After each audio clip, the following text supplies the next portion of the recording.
Wayeri signifie tout simplement une femme qui a connu la douleur de l'accouchement, mais qui éprouve des mépris pour les enfants des autres. Elle ne veut du bien que uniquement pour son enfant. En un mot, c'est une femme méchante. En lisant effectivement le livre, vous allez découvrir beaucoup de choses. Wayeri, je l'ai appris quand j'étais tout petit. À l'époque, j'étais en train de jouer avec un voisin. On a eu une petite dispute entre nous. Sa maman était sortie. Elle m'avait pris pendant que son enfant me tabassait.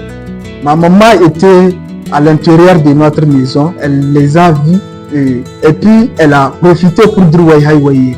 Donc, en grandissant, je me suis rappelé. J'ai demandé à maman, mais je me rappelle une fois vous disiez Wayeri à l'autre voisine. Qu'est-ce que cela signifie? Et elle m'a expliqué. D'où la naissance du titre Wayeri. Ce livre est constitué de 5 chapitres. Et le personnage principal de ce livre, le lecteur va effectivement le découvrir au 3e chapitre. Il s'appelle Fatou. Donc c'est une orpheline. Elle n'a jamais connu sa maman. Son papa aussi était décédé suite à un sort qui a été jeté par la coépouse de la maman, bien entendu de Fatou. Puisque après le décès de la maman, Fatou n'a jamais connu sa maman. C'est sa maîtresse de l'école, son enseignante, qu'elle a eu à proposer à son père de prendre comme épouse.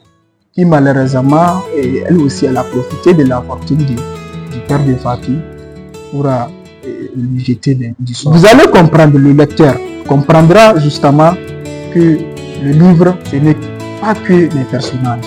C'est effectivement ce que nous vivons aujourd'hui.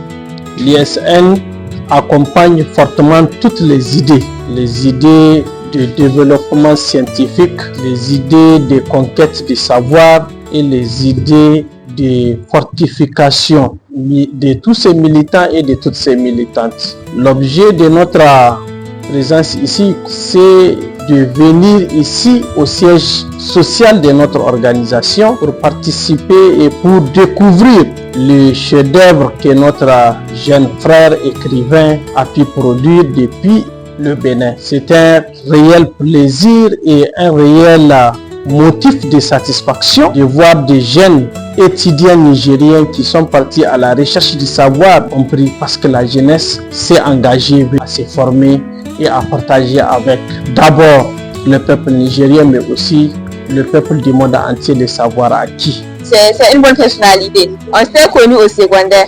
C'est quelqu'un qui s'y mettait pour ses études. Il bossait vraiment. Ce que je peux le dire, c'est que nous sommes du fond du cœur avec lui. On l'encourage vraiment. Et ce qu'il entreprend, qu'Allah l'assiste. Nous étions ensemble depuis le collège. On a fait les luttes syndicales ensemble. On a partagé beaucoup de choses ensemble. C'est un ami par-delà. Au-dessus de tout, c'est un frère. Vraiment, je l'encourage beaucoup parce que c'est comme je l'avais dit tantôt. C'est un ami, c'est un camarade de lutte. Et parmi vraiment nos amis, il fut celui-là qui était le petit frère. Et vraiment aujourd'hui, je l'encourage beaucoup du fait qu'il a fait quelque chose que ses grands frères n'ont pas fait. Je suis fier, heureux, content énormément et touché de ce grand jour que j'appelle d'ailleurs solennel.